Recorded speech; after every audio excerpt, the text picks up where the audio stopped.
Gervais show on or whatever podcast. I'm not on this, am I? Yeah. What am I doing here? Well, just saying hello. Hello? No, let us do the introductions. We're doing 2 introductions in the 2 shows. Fuck me. The Ricky Gervais Show on Guardian Unlimited.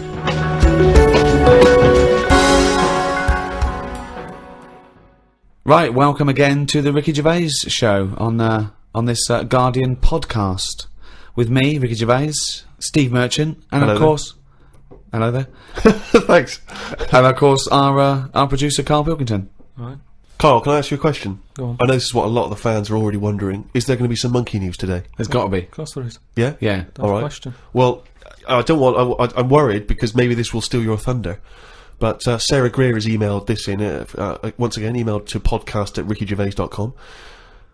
Chimp mauling under investigation.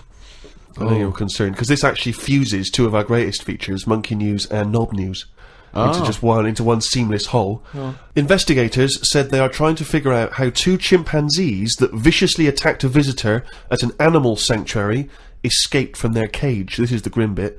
The chimps chewed off a man's nose and severely mauled his genitals and limbs. Why did they go for his genitals? Both of them did as well. Eh?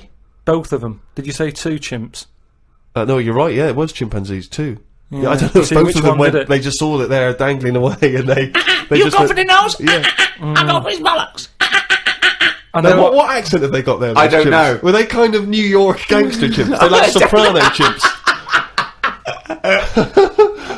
what happened to them anyway?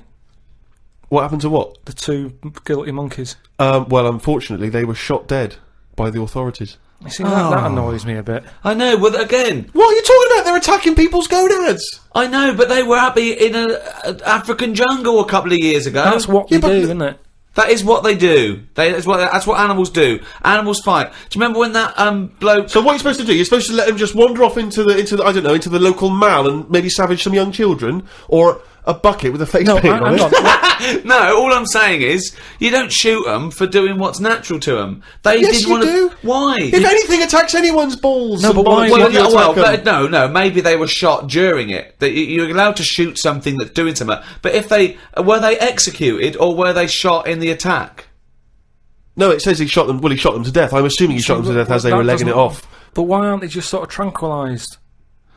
Where was Why this? am Was I this in being a zoo? accused like it was my fault? Just because I happen to be reading Sarah Greer, who emailed it in, the one who should be getting a It bollocking. just annoys me how one way it's kind of like, you know, we're trying to save the pandas, and then the next day someone's shooting them or whatever. I know it's not a panda, but all I'm saying So is it's double therefore, the whole standards. argument falls apart. But go on. No, but what I'm saying is, what would happen? I've talked about this before about St. George killed the last dragon, right? No, it didn't exist. It's the same thing though. No, there's never been any dragons. No. It's a mythical creature. Well, you don't By know mythical, that. it means we made this up, like the unicorn. Well, I don't even. What was your point about the dragon? What's that got to do with because this? I'm saying out like, why is it all right to be going around going mental with a gun, shooting all the monkeys and killing them? Because one day we're going to run out.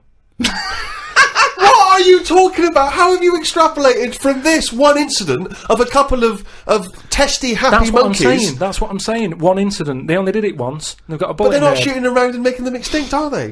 If they carry on like that, they will. But Well, it's up to the monkeys to stop attacking people's private parts. It's It's got got to be a give and take here. No, I'm come sorry. on. That monkey doesn't know why it's in a cage. It's not going, oh, this is for my own good. It's like, even if it's animal husbandry, they're not sitting there going, well, I'll tell you what, let's stay here because it's, you know, they're trying to do a nice little breeding program here, or we could get out and do what we do best: run amok, eat some bollocks, right, and have a good time.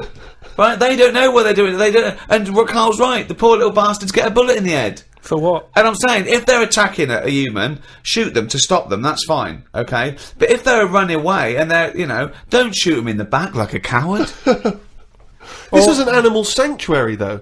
So presumably they had quite a cushy time there, because most of the ones I've visited, they've always got it easy. They're But you hanging around don't- on tyres, they got comfy chairs, they're wanking, they're going berserk, they're loving it. So you know, you say that. I think I don't know. I just think there was something nasty. There was something a bit warped in these monkeys. I mean, But hang on a minute. You've just answered your own question there. You said they're in a sanctuary, so they haven't had a good upbringing.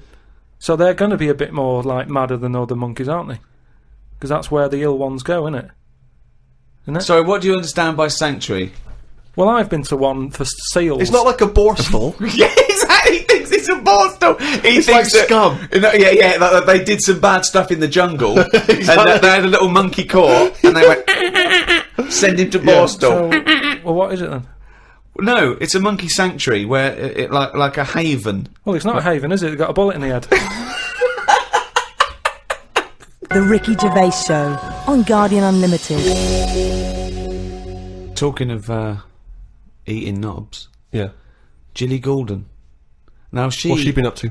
Well, you saw her in I'm a Celebrity, Get Me Out of Here. I haven't been watching it. She popped a little kangaroo knob in the mouth, chewed it up. What, she just found it? Did she line around? No, it was one of the things that she had to Oh, it was eat. one of the challenges. Carol Thatcher, you know, a daughter of one of our leaders. Sure. She popped a couple of bollocks in the mouth, Oh. chewed them up, swallowed them. Oh. And Gilly Goulden, there was a kangaroo penis there, dried. She couldn't even get. It was so tough, she couldn't even get through it. And then she, eventually, she eats What was it, it. like a pepperoni? Yeah, and she took. What do you think of that, Carl? What, eating that sort of stuff? Yeah, I watch it. I like those little trial bits, right? yeah. But what I don't think people realise is, right, it is hard eating a little kangaroo knob. Right? Really? How do you know? No, it's just, you think about it and you go, oh, I couldn't do that, right? But what they never mention on the TV programme, which I think takes it to the next level, right? They're eating that at like 7:30 in the morning. Sure. Right. Which for is breakfast. worse, innit? Yeah. Do you know what I mean? If I was there and Ant and Dec said, right, Carl, eat the knob, I'd go, hang on a minute, give us a few hours, let me get some rice and that on my belly, and just sort of fill me up a little bit more. I'll pop back at about 6:30 this evening, Right. have it ready. And I'd be happier then. It's just that thing of, You you've just been don't, asleep. you don't want to eat. You don't eat animal genitals on an empty stomach. So what are you saying? You could I'm saying like I could eat a knob at night, but just cut that there. We'll loop that. If any DJs are listening, No. just take that quote. I could eat a knob at night by Carl Pilkington. Maybe do a dance remix. Yeah, Just I think maybe you're sort of a house producer, and you could maybe get some kind of high energy beat going, and then we can just send that out to some of the gay clubs. I'm sure Yeah. it'll be really popular. Please, anyone send us, that looped with a nice little, funky house beat. Carl Pilkington saying I could eat a knob at night. no, but That's do go you on. know what I mean though? By that. Not really. Well, okay then, right. Okay. Now, I couldn't do it. I could not do it. I couldn't pop a kangaroo testicle in my mouth and chew it. It was disgusting to watch. She was eating witchetty grubs. Good on them because they were doing it. But then again, I think, well, they wanted to go in there. They knew they were up for it. So on the one hand, I think, is that admirable and is that showing sort of like good British metal, or is it, I'll do anything to get on telly for a week? I don't know. You know what I mean? I don't. Where does it stop? I thought Rebecca Lewis went too far when she gave the little pig a tug, but at least she knew where to stop. Yeah. She didn't, well, I Jenny think it's Gould- obvious when you have to stop. yeah, but The pig tells you that. to pop the can. Also, again, where's the kangaroo hopping around without a cock? I'll tell you, here's another question, right? Bit of a spin off with animals and that. Have you ever, right, Steve, killed a fly? Probably, yes. Right? Well, I was watching David Attenborough, right? He makes his money out of flies and that, doesn't he? Do you think he's ever killed one, or does he go, well, I can't kill that fly or that spider, because that's how I make my money? I don't know what the question is. I don't know what this question is. Like my mum, right, she said if a fly is knocking about the house, she never kills it, she always catches it and puts it out and that, and she said she'd never kill Who is one. she, Mr. Miyagi? What do you mean she catches it? How does she catch With a it? pair of chopsticks. No, she...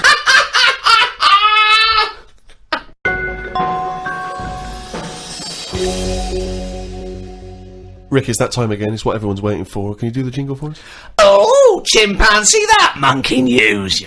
Right, this week the monkey news is about, we all know, like, there's monkeys knocking about that aren't happy in this country. Sure. Aren't they? It is a big problem, yeah, it's an epidemic. So they've set up like this sanctuary place. Okay. Where they all go. The ones that aren't happy in a zoo and what have you, it's getting them down. They can phone a number and they'll come and pick them up. Pop them in this house place, right?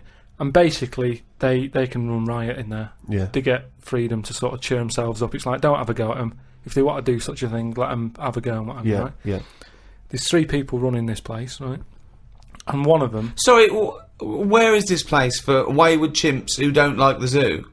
What are you talking about? A house where they can do what they want? I'm not sure where it is. That's a surprise. Go on. But there's this place anyway. It doesn't matter where it is, does it? At the end of the day, I'm just telling you what the problem is. We haven't got to the problem bit yet. Go on. I'm just building up to it, right?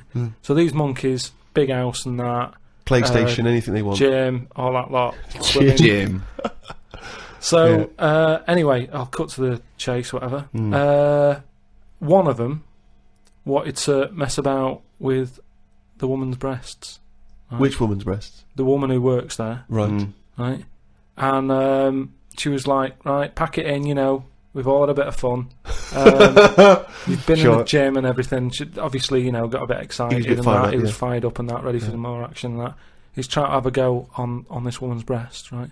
She was like, Have a go. She was like, no, you're not doing that, pack it in and all that. The boss who's running the place was like, come on, let him have a go. No, right, you're talking shit. I'm telling you what, I know sometimes I step over the mark and they made Right, up. so where is this place where... Well, one, where is this house where chimps are allowed to do what they want? And two, where is this place where one of the bosses, one of the human bosses, suggests to the other one, oh, and if the chimp wants to play with your tits, love, let the chimp play with his tits. I've said before, Rick, will you please stop interrupting No, but Miss listen, News? it's alright, Steve, because what I'll do, I'll bring the link and you can put the link on the website and people can have a look at the proper story. I'm just giving it them in a headline form here. They can read the full thing. No, you've only read the headline form. I haven't read it. I sort of read like the first. It was paragraph. probably monkey feels a right tit, and you've extrapolated all this from that. So anyway, right? So he's there, and he's, So the boss says, yeah, you can have a group. The boss is saying, let him have a go. Come on, Rita. If monkey wants to play with nipples, let him. So she's like, I'm not happy with this, and he's going, come on, you know the rules here. We've got to cheer these monkeys up. Oh, this is absolute. We've bollocks. Actually, no, and in the end, because she didn't allow it to happen, the fella bloke sacked her, got someone else in. This isn't made up. I will put the link on the website and everyone can have a look at it. But basically, I want to see the advert he put in the Guardian media page. I love that. Woman wanted to let chimp feel tits whenever it wants. well, it's all up there. You're talking absolute shit again. Well, we'll see. That is no way that happened. The Ricky Gervais Show on Guardian Unlimited. Do you know the other week when I came up with like a different idea of how we can sort of make the world run and that? Can we just have a quick recap of that? Because I seem to remember it was a load of old arse. It was ridiculous. It was he was saying that the world is overpopulated, so the system would be where people were living too long and stuff. So what happens is people live till 78. I don't know how you can enforce that, right? Yeah. But when they die, they've got a little baby in their stomach, Right. like a pip in an apple, that then carries on when they die. Right. It wasn't a theory. It wasn't an idea. It was the ramblings of a mental You're case. saying it's stupid, but someone's emailed in and said, "Oh yeah, that's pretty good." Good Yeah, place. and okay, I'm asking you again. Was the letter written in shit? But anyway, listen, right? Did it say the mental home, Mars? I've been thinking about it, right? And if we can't do that, right? If that's a no to that, right? Well, it's not a question of whether we can but do I'm it or not. just saying, Go on. if that's a no, right? I've been thinking. It is a about, no. This is no, gonna be because there's a brilliant. lot of weird. I mean, You could win the Nobel Prize No, for this. But listen, there is a lot of ways, isn't there, in the world that some creatures and that go about sort of moving on. If you know what I mean. Evolution, you mean? Yeah, there's a lot of like on that David Attenborough program that he's doing at the moment. He's always showing you little insects and what they've got to do. And there was one about a wasp, right, that had to fly about, right, for ages, looking out for a certain type of spider, right. It lays its egg in the When I spider. saw it, it whizzes down, Yeah. right. It lands on its back, so that he's got to get that right. It lands on it. I don't think the spider's up for anything. That isn't even aware of this is how things move about. He's not going, I've got to look out for a wasp. So all this is like, it's got to be perfect timing. So this wasp dived down, right, sat on the back of this spider, it injects it or something with a maggot or something, right? And then that maggot then lives off the spider for a bit. The spider knows it's got a maggot in it. No, it doesn't. It does. No, it doesn't. And it's making a web for it. It goes, I've got something to look after here now. I've got responsibilities. It makes a web, right? It sort of reverses into it and puts the maggot on the web. The maggot sort of clings onto the web. Spider's there. Maggot eats the spider, and then it moves on. If I came up with that idea for like a method, you'd say that's never going to happen. No, wait Hey, Carl, it's not the fact that you came up with the idea, right, for an old lady dying at 78 with a baby growing in her that then lives on. It's nonsense. It's no idea. It's how can it be enforced? It's like, so even if scientists thought that was the best idea in the world, how would they enforce but it? what I'm Who's saying going to is- go, that's a good idea, we've never thought of that. Yes, but what I'm saying Get in is, Elsie. Who told the wasp to look out for that spider, to go on its back, to do, you know... What do you We've mean who explained told this the wasp? before to It's you. evolution, it's natural selection. Yeah, but I can understand, you know, we've chatted about it before about giraffes having a long neck, but you're talking about a wasp and a spider who... That's as because far as you're I'm attributing thought and will behind their behaviour. Behaviour in humans is linked with a free will. Yeah, but most of what we do, say like how we have a kid at the moment, you don't just jump on the back of a woman and go, there you go, love, and then a baby pops out. You do if you come from Bristol. No, what I'm saying is, right, it's all, you build up to it, don't you? You have that bit of a chat and you go, right, how's it going? Yeah, and you get on and that, and then a little baby will come out. This is the most. This is the most. Wait. Well, I want to go back to the dating procedure there. You have a chat, you go alright, and then a little baby comes out.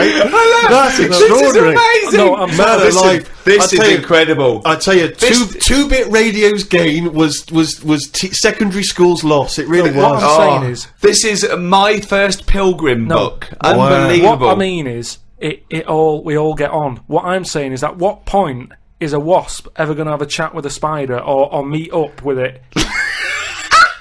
I don't even understand where we are now in this conversation. What point is a wasp in ever have a chat with a spider? What world do you live in? What's in your head? No, but- I can't believe it. Carl, what point is a wasp ever going to have a chat with a spider? So in some kind of weird insect nightclub, these wasps and these maggots are meeting, they're getting on. Is that how you're imagining no, but it? that's what I'm saying to you. What No, are the but- odds on that actually happening? Listen. You're thinking because behaviour in lower forms of life is purely chemical. It's purely, it bypasses any form of consciousness. Right? There's a parasite. That's like a flatworm, a platyhelminth, or it might be a nematode. It's some sort of invertebrate. enough. Yeah. That it lays its egg. The beginning of its cycle is in a stickleback. Okay, and it literally has to change the stickleback's behaviour. Okay, because it has to get into a warm-blooded animal to complete its cycle. So what it does is, this parasite makes the stickleback not flee from the shadow of a heron.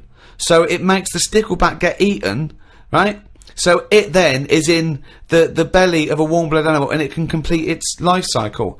But at no point is the nematode or the platyhelminth, whatever it is, going, slow down, there's a heron coming, stay here, stay here, stay here. And the stickleback going, why? I don't want to stay, there's a heron. There's no conversation. It's not they get together and go, listen, I've got something that might be mutually beneficial to both of us. I need to get into a heron. You like to be eaten by a heron? No, I don't. Where's this conversation Yes, with a you do. It's got Jedi Yes, powers. you do. No, all I'm saying is, you know, the idea that I came up with, you're sort of saying that's a crazy Can I just, not sorry, an before idea, you it's carry on, not can I an just say, idea. how many times have we heard all I'm saying is, and Yeah. then such a stream of nonsense Yeah. that it's blown our minds? No, but that's all I'm saying. That, you know, what you've just explained there with the heron having to knock about and for a flea to be sat in the shade and that. Now see that is incredible. That translation of what I said is that sums it up for me. Yeah. He sees the headline, he reads a book, it then goes through this weird filtering system with, I imagine the music in his head is boop, bit, boom, ba, discordant piano. Like I think the noise in Carl's head is like a fax machine, if you've ever got that up full volume. I think it's like a Czechoslovakian cartoon from 1963. Yeah. You know what I mean? Like noises like Yeah. woks being hit, Yeah. and Right, pianos so anyway. just being hit by the elbow. He's the only person you can give him a body of information and he strips away the facts. But the way he said that, I talked about, clearly talked about some sort of parasite in a stickleback that makes its behaviour change so it doesn't flee the heron's shadow. He said, so there's an heron with a flea who doesn't like the shade. How did it come out? I mean... it doesn't matter, forget that, right? But What's your theory? What's your theory? What I'm saying is I've come up with something else that I want to run by you then. Go on right? then. So you've sort of boo-booed the idea... Boo-booed. We've boo-booed it. We have boo-booed it. He shows a completely different bear. Yeah, It was originally Poo-Poo the bear, but now it's Boo-Boo the bear. Brilliant. So you've said no to, the old woman having a kid, right, Yeah. before she dies. What about if we do it the other way, right? Ah. Go on. Somehow, I don't know how A yet. kid has an old lady? That's what it's going to be, isn't it? A child gives birth to an old man. No. Right. What I'm saying is, right, Go on. work the other way round. Come on then. So if somehow we can inject something in like a body that's just died, right? Listen to this. Imagine this is notes. So- when he hands it into the Nobel people, Yeah. and they go, if there's a way that we can inject something, they go, well, what? Well, I don't know the chemical formula, but something HO2. Right. So anyway, so you inject it in the temple. He's narrowed it down to the temple. Well, that's Fine. right. Yes, we Yeah. inject something. So you inject it in. What are you? Who are you injecting? This old woman who's she's been ill and that she died. So she's dead. So Yeah, we're but bringing bringing old people back to life. Okay, fine. That's step one. We just got to sort that out first. But fine, we'll crack that. Go on next. So we brought people back from the dead. Fine. Yeah, And but this is a way of controlling population. Remember, they can't be having it away and having kids. This is just the way we're going to Okay, work so from now. there's an old lady. So we start now. We start now as the world is now. So what happens? Right. So you get like an old woman. Who's dead? Yeah. Yep. Inject her and that. Inject her. And then what happens is she sort of wakes up. Amazing. Right. And she works the other way. So like she might be 77, Yep. and then she'll have a birthday. She's 76, and she's working that way. Right. If you know what I mean. Okay. Are you with me? No, keep it. Because the thing is, you've got. I no I'm idea. really scared. Yeah. I'm really scared. This is the maddest thing you've ever said. Yeah. This is madder than the old lady with the pip like an apple in her belly. It sort of did work. This is No, it didn't work. It worked in your head. It's like a dream that you wake up and go, oh, I've got a great theory. And This it's is like, this is it. Let me just tell you the Go on then. ending, because the endings works out a bit better. go on. What I'm saying is, when you die at the age of 78. 9 months, What? at the age of 9 months, because that's when you come out. What do you mean when you die at the age of You're nine? not scared of dying because you're now a baby, so you don't know what's going on anyway. So there's no So fear. you missed out a bit here. So this woman, what, literally gets younger and younger? I think Yeah. when she's in her 20s, she's in her old age, Rick. Yeah, but it doesn't matter because that's the fun part of your life, isn't it? When you're 20 and you've got all your energy and that. So before you die, you're actually having a good life rather than it being the other way around. But does she do different stuff than she did on the way up? Because she's already lived 78 years, hasn't she? Don't forget. She was a baby once, and she grew to 78 years, then someone stuck a needle in her head and said, right, back you go. No, but forget all that bit. I'll forget all that bit. How do we forget that bit? What I'm saying So is, she died and she doesn't remember all her, this is a new life, is it? let me just leave you with this. Right, you're talking shit. Explain yourself. What I'm saying is, old people are scared of dying. When they're 77, they're going, oh, what's going to happen to me? Little injection in the head. When it's a baby, when it's like 1, and everybody around it's going, yeah, it's going to die soon and that. Baby hasn't got a clue. It's happy. It's playing about with its rattle or whatever. So it loses not all scared. its. So it loses all its memories. That's it. And then what happens? So when does it die? When it gets to naught? When it's 0 days old, it goes Yeah, through. it just dies. People know it's almost like a countdown. So the family's aware of it. But aren't the family getting younger as well? What's happened to the family? Forget it then. We'll leave it as it is. No, leave it as it is, shall we? Shall we? Can we all agree on that, guys? Now, should we agree to leave it as it is? Is that all right? Because I don't want to hear any more from the diaries of Charles Manson. No, it's.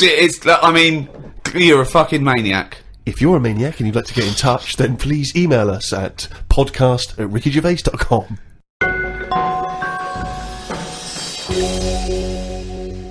doing a bit of Christmas shopping, Rick, the other day, and I was travelling around on the tube, the London Underground, the subway system for our American friends.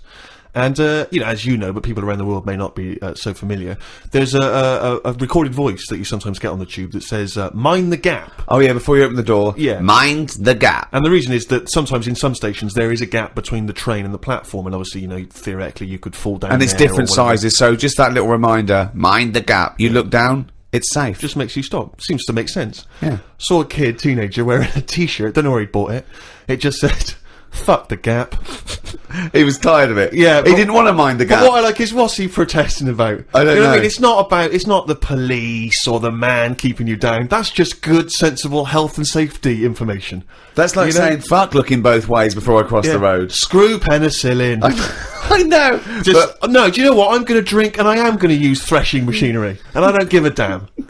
It's I love that about teenagers, that kind of screw you sort of mentality, but not, it's kind of blind, isn't it? It just, anything's a target, anything's valid. When I was a teenager, I think maybe 17, I had a t-shirt. I was rallying against just stuff, really. It was slightly more abstract than the gap. I wasn't specifically against the gap. It just said bullshit.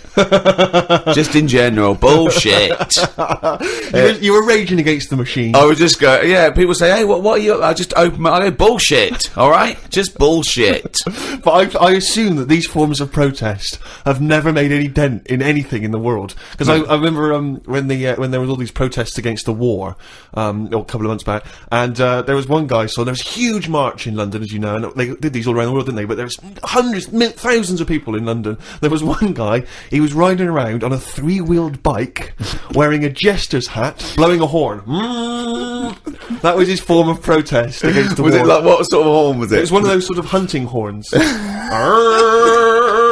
Well, he was showing him, he was saying, this is what I believe. Yeah. And if that doesn't change people's opinions, I don't know what will. But I like the idea of Bush, just about to invade Iraq, and just the news comes through from his chief of staff. And Bush goes, George. what is it? What? No, listen, no, seriously, we've got some information coming in from London. Go on. I know you're thinking of invading Iraq. Definitely, but, yeah, why? Well, let's just think about it, because there's Go a on. guy riding around on a 3-wheeled bike. Oh. He's not got the regular 2, he's gone for 3 wheels. So, Okay, well listen, what's he wearing? I don't want to tell you what he's wearing, he's just... What's he wearing on his head? He's tell me just what- wearing, he's wearing a jester's hat. So- Okay, no, well, calm down, it's not that bad. It's not gonna change my opinion about... He's blowing a horn. Okay, get the troops out. Get the troops out now. What do It's they think they're pointless. doing? You've got to get involved in the... I saw a girl once again, a teenage girl. I was behind her on the tube, and she had this bag, like a rucksack, and it was kind of black, and it had painted in Tipex. It had a picture of George Bush, but he was kind of in the sights of a rifle, and it sort of said "Stop the War," and it had a Barbie's head, but it was severed, and the hair was scraped back, and she'd been made up to look kind of devilish, and there was sort of CND signs, and there was "No to war" and all this, and I sort of wanted to tap her on the shoulder and say, are you actually getting involved in stopping the war, or have you been working mainly on this bag? Yeah, Because that must have taken you at least a couple of days. You could have been writing emails, you could have been getting a petition going.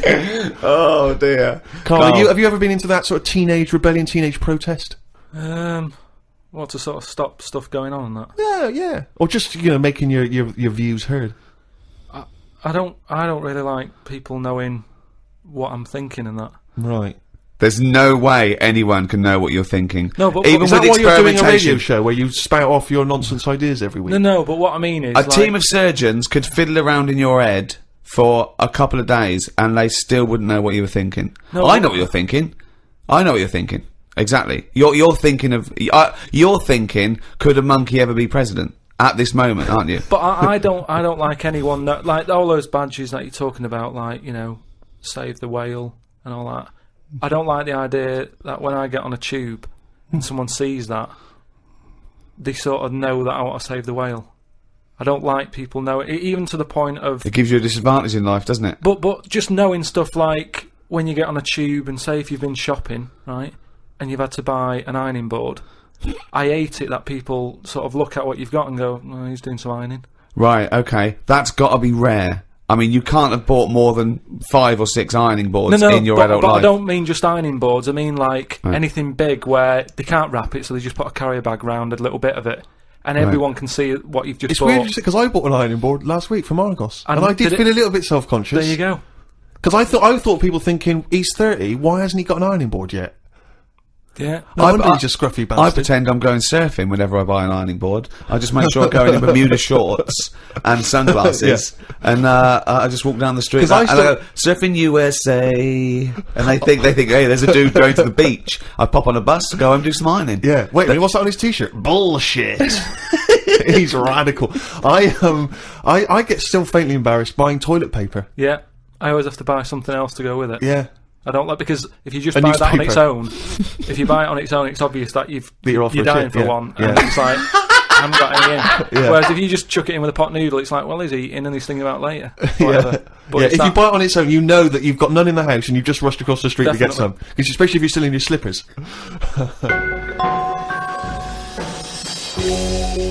Well, that's about it for another podcast, and a new one in a week's time after Christmas. So, Merry Christmas, everyone. Have an absolutely blinding Christmas. Or a lovely whatever festival you celebrate in your part of the world, from Ricky Gervais, Stephen Merchant and Carl Pilkington. If you want to send us anything, as ever, the email address is podcast@rickygervais.com. You can email just your thoughts on the show, if you've got some monkey news for Carl, or anything you think might intrigue Carl, or indeed maybe just some Christmas wishes. Then that's the email address, podcast@rickygervais.com. I would like to wish a particularly Merry Christmas to those guys at Positive Internet for all their genius input and good work hosting this podcast. Goodbye. Merry Christmas. The Ricky Gervais Show on Guardian Unlimited.